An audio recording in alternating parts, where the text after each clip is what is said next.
Hey, here I am again. Yes, so I realized that I have to explain a little bit further the mind still because it's such a big thing. um, Before I continue on where I left off last time. Yes, so I realized that for me the mind is everything there is.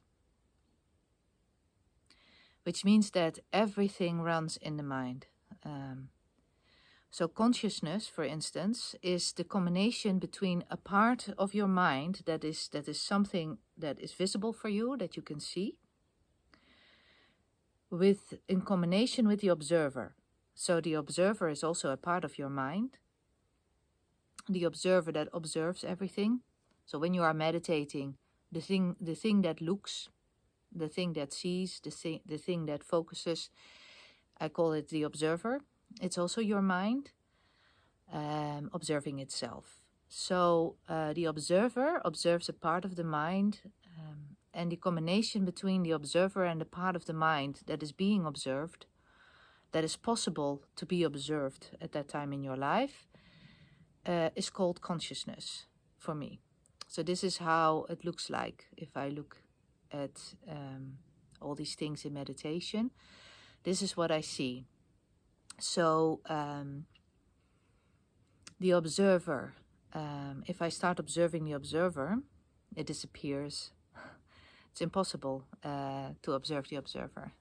So you cannot get behind the observer to observe what it is. So the observer, I'm just taking it as being part of the mind because I cannot see anything falling outside of the mind. There is nothing outside of the mind. So I'm supposing the observer is inside the mind, but I have not been able to look at that or see that. So the mind is a very small word for a very big thing. And I know a lot of people look at the mind only as being the thing that thinks. Where they have thoughts and ideas and programs, but I see the mind as everything. And when I asked higher parts of me, where does love come into this? Because to me, love has always been a stream of energy, a certain stream of energy that I cannot describe. And I got the image of an enormous sea, I would say an ancient soup of mind. I would say that would probably be God, but I got that image. And that soup was like, as if it was in a, it was endless, but somehow it was going down a drain. And the drain ended up, so going down a drain ended up being my mind or someone else's mind, our mind. So the soup, the original soup of mind, I would say the mind of God, is where I saw like the soup was everything. So everything that you can experience, everything there is, even more than that, the things we don't think we are, everything is in that soup. And then at some point a color came out, condensing towards that vortex going down through a drain, through a smaller part. So this was a color that I don't know, but doesn't matter. It was a little bit like red, I suppose, but it wasn't red. And that color was love. And it sort of came from that endless sea where it was just mixed in with everything else. There was no separation between love or anything else. But then it becomes like, towards this drain, it became like a separate sort of thingy and then went through the drain. So it looked to me like we have been formed to separate all the things that are actually one. So we have been formed to separate love from other things, and we have been formed to separate our thinking from our heart, and we have been formed to separate our body from our mind, but we are not separate. So everything is one in the mind. That is the image I got. The original mind has no separation in these things. So love is the same as emotions in that soup. Love is the same as thinking in that soup. There is no difference. Everything is the same.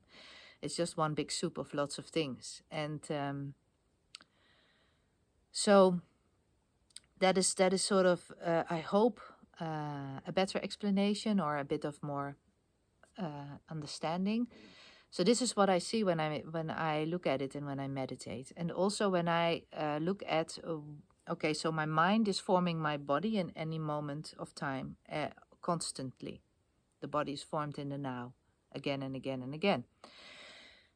The sensations that seem to come from outside onto my body, and I make a certain, because of my programs, I like certain things and I don't like other things. Could be different for everyone.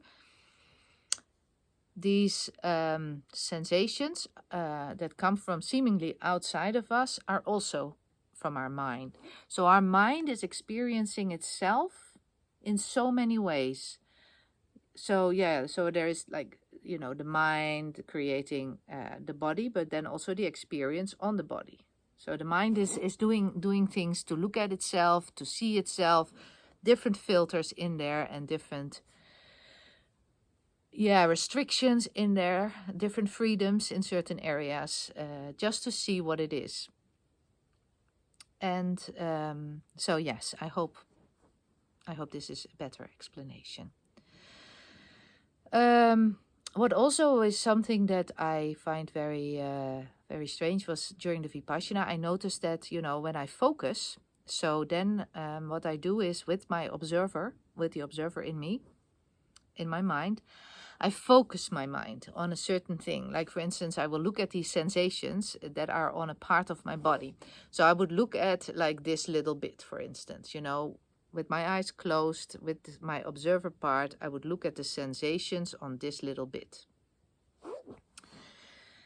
If I did that, and the clearer I got, and the more of my mind I got to see, that became conscious again, and rid of all the cloudiness and all the thoughts, when my mind was clear and I was focusing, it looked almost like this enormous thing, this enormous endless thing being focused into like a small, like a very tiny area.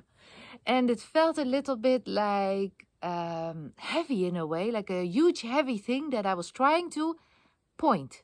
Like, like when you use a looking glass, or like to focus the sunlight on one point.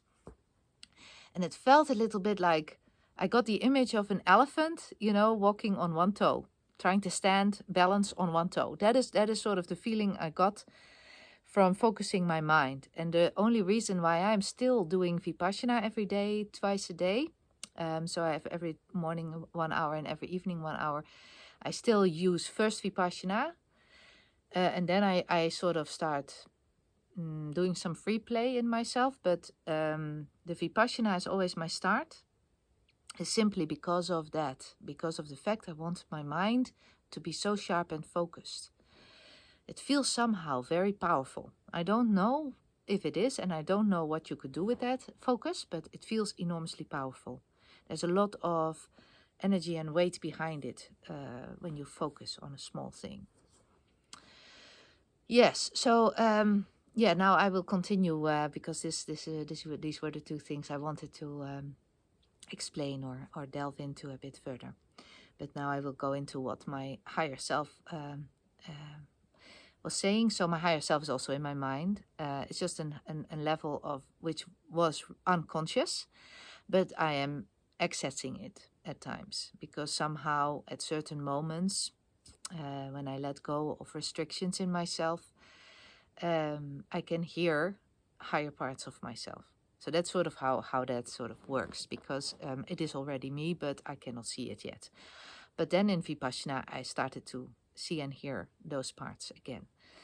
I call it my higher self. Sometimes I call it God, but it doesn't matter what you call it. It is just parts of you that you can sometimes access because you have let go in meditation of certain restrictions. and because your mind is clear and focused, and then you can open up to parts of yourself that you can normally during the day not access as well because you are more restricted. So during Vipassana, when my mind was finally my higher mind was finally audible again for me, I could hear it again for the first time in a long time, so clear, was for me very important. I felt I could cry. I was so I was so grateful for that, because when you've had in your life moments where you could access that and you lost it, it's hard. If you've never had it, it's easier in a way. But I lost it over time and I didn't know why. And yeah, as I said last time, it was probably due to me being actually depressed without really seeing that, and having lots of things bothering me and lots of restrictions within me that I could no longer see. So I couldn't reach the clarity of higher parts anymore, even in meditation. I could not. So now when I was hearing my higher mind again, it was saying that I would be very happy for having done this Vipassana. This was the sentence in a way. So I remember that I was sort of like, okay, I was so happy to hear my higher mind again. And on the other hand, I was like, this sounds a bit ominous, a bit like something in the future will be not so nice, and then I will be very happy that I've done Vipassana or something. So I, of course, became very intrigued and started asking lots of questions. And every day I had new questions. Every hour I had new questions. So I had lots of things that I asked at that time. And when I asked my higher mind why it said that, I got the answer that yes, remember, this is an end time. And of course, I've read a lot about it, and the thing is, when I was young, I already had nightmares about atomic war ending everything. Later in my life, I discovered also previous life in Atlantis. Memories came back from the end time of one of the Atlantis experiments. There have been many experiments. But I can remember only one. I don't know if I was any of the others, if I was there. But I know from one, it was the last one, the last experiment of Atlantis. And there's a lot of sadness in me about that, because I was somebody who didn't really look at what was really happening. So I didn't, somehow I was sort of living over my emotions in that life. Maybe we weren't capable of having emotions, it's possible, or gut feelings. So I overlooked so many things. I just didn't see them. And when that time ended, because we've had many end times in human development, this is just one of the many cycles that we already have been through. So at the end of that time, when we had reached the top of what we could do, but also the end of that cycle, because simply we were overlooking things, we weren't really attaching into the physical. We were living over the physical a little. Like we were like real spiritual beings that were capable of so many things. We could do so many things. I remember that at the end of that cycle, I was swimming underwater for days. So I could breathe underwater. There were so many things we could do in that life. But somehow we sort of skipped to the physical too much, like we didn't dive into it. And so at the end of that cycle, I went into a lower vibrational cycle. So that cycle was at a certain vibrational frequency, and then that cycle ended, and some might have gone up, and live in a different timeline somewhere, I don't know.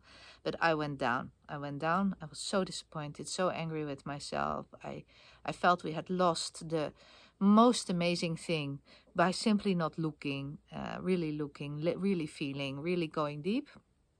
I can still cry about it. It's really, somehow it still makes me emotional. And I was underwater trying to find the crystal of Atlantis that had gone also in the explosions of the end time. I can't remember exactly how it ended. Some people say it was an atomic bomb. I don't know. I have no idea. I just know that I was underwater and I was searching for the crystal because I did not want it to end. And I was feeling so disappointed with myself and with others and so sad, immensely sad. And I was there for days. I don't know what happened after that. And if I died, I don't know. And then I went into a lower cycle.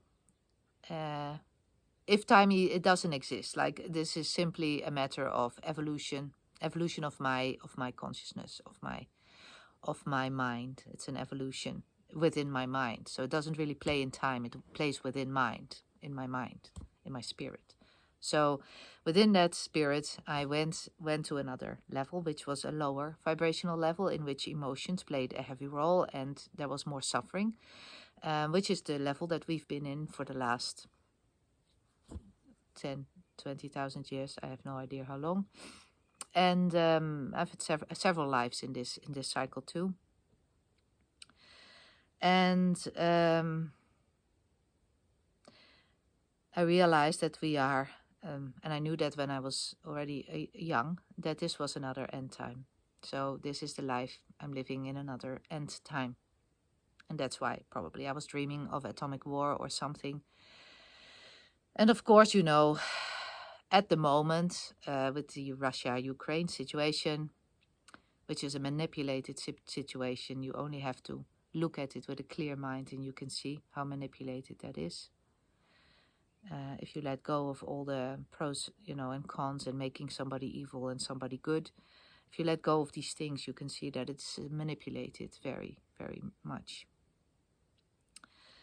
So it's not real in a way. I mean, we're all living in an illusion anyway, but it's very clear that it's not real. It's the same as with the COVID situation. It's a very, very unreal situation too.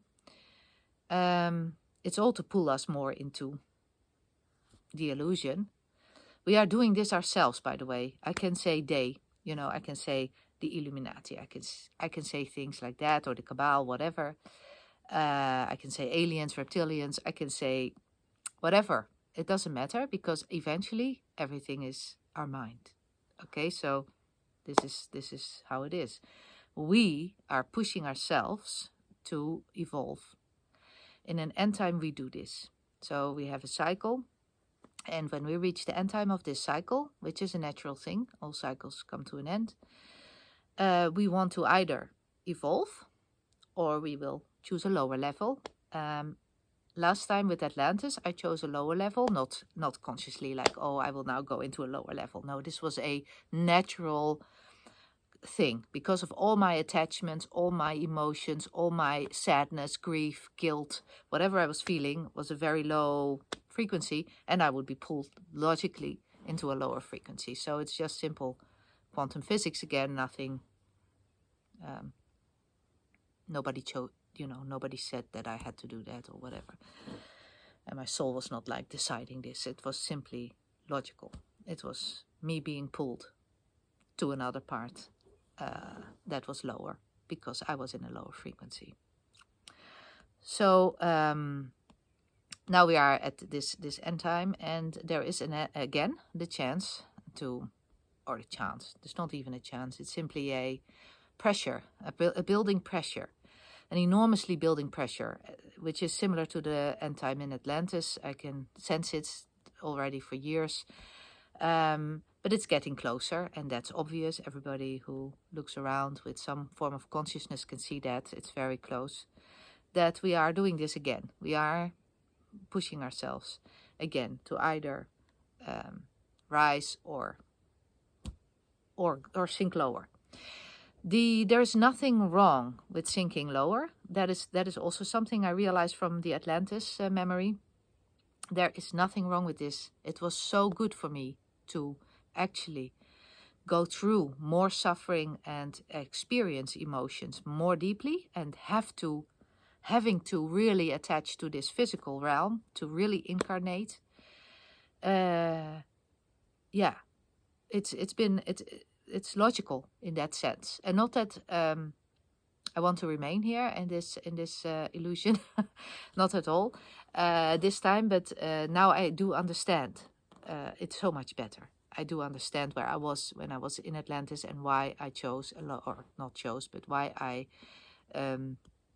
needed this development, this cycle, to actually come to where I am now, which is even though I am not able to breathe underwater for days, I now am much more incarnated. Yeah, it's the best word. I am much more aware of this level and all its aspects than I ever was in any life. So, yeah, and that's been really hard actually, because spiritually, I'm quite aware. Spiritually, I can see a lot. I can also see programs in people. I can see illnesses. I can see in bodies. I can see through bodies. I have previous life memories. You could say spiritually, I am quite conscious. But that never was the issue. Okay, the issue for me was to be here in this physical world, to fully be here, even though this physical world is the spiritual world being condensed. So it's just the spiritual world in a more dense form. That's all it is here, But I had to be completely here because this was my own creation that I never really fully committed to. So it was important to fully commit to this creation of physicality. And I've done that, so I think I'm still in the middle of it. These last 3 years here in Spain, living on a land, having to work physically,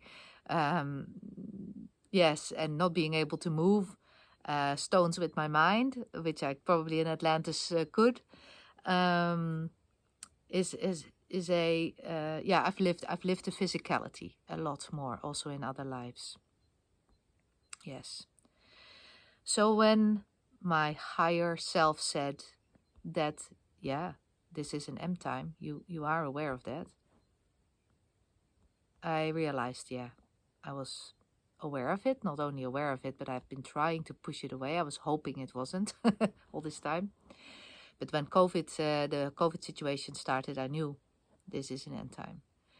And it's going quite fast, actually. It's no longer a matter of many years. It's not going to be a decade. It's absolutely going extremely fast. And I remember that from Atlantis. It is like time speeding up. Yeah, and that is a hard thing because you almost feel pulled into a direction you don't want to go. And with the COVID situation, I had a lot of anger about it. There was a lot of anger in me, like, I don't want this. I don't want this EndTime. And I had no idea how to stop it. I felt so powerless. And but the Vipassana helped me to become equanimous about it. Not neutral. Equanimous is different. For me, the Vipassana helped me to let go of my attachment to an outcome. It helped me to let go of the things I want and the things I don't want. It helped me to find myself in all of this, because everything is a fabrication of the mind. And the more you go into either one or the other, I don't want this, I want that, the more you are further away from what you are, which is mind, spirit, and endlessness of that. To experience more of your mind spirit, to enlarge your consciousness, in other words, you would have to let go of many constrictions that you have made. Any constriction, any idea is something that you have to be able to let go of. And that's really hard, because sometimes we take an idea and we find a lot of pleasure in that idea. Like, oh, this gives me so much safety, this idea. The idea of that there is a God, for instance, it gives me so much safety. As if somebody is in the end orchestrating all of this, maybe, that would be fantastic, because then everything is meant to be, But what if that is not the case? So what I've learned over the last years is that I have to be able to let go of every idea.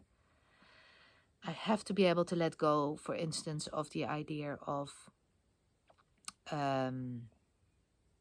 let's see, that the planets have an influence on me, astrology. I have to let go of that idea. I have to let go of the fact that the earth might be round, might be flat, might be something else, might not even exist. I have to let go of so many things that gave me a feeling of safety. There's an idea I took on many years ago, many years ago, that everything I see around me is me. Now that I've done the Vipassana, I sort of know this is true. But in that time, it was an idea. In that time, it was simply me seeing the benefit of doing that. So when I would look at everything around me, as being parts of me, reflections of me, then I could learn, I could grow, and I would never be a victim or a perpetrator, because everything was me. So when I was mean to somebody, I was mean to myself. If somebody was mean to me, I was mean to me. So it was so, in a way, evolving. It was such an evolving concept to take on that I took it on. It helped me expand. It helped me become more conscious. So it was very useful, very useful. And I still look at things that way, but I am realizing now, as I see more of the mind, I'm realizing that I don't know, actually, and I don't know everything, and I don't, it's just been an idea that I took on, and it might be true, it might not completely be true. It might be more paradoxal than I'm saying that, than I believe. It might be a lot more paradoxal, because I think a lot of things are paradoxal. So they could be true at the same time. That's what I mean with paradoxal. Yes, so it's just an idea that I took on that brought me a lot. But there will come a time, when I will have to let go of that idea, because it will be stopping me in my evolvement. Okay, so I'm just saying this as an example, because I realize that this is something that I know that I might have to let go of, because even though I believe it's true now, it might at some point stop me from becoming more conscious. So with everything, every idea that you have, that you let go of, a bit more of your mind will be reachable by the observer and become conscious.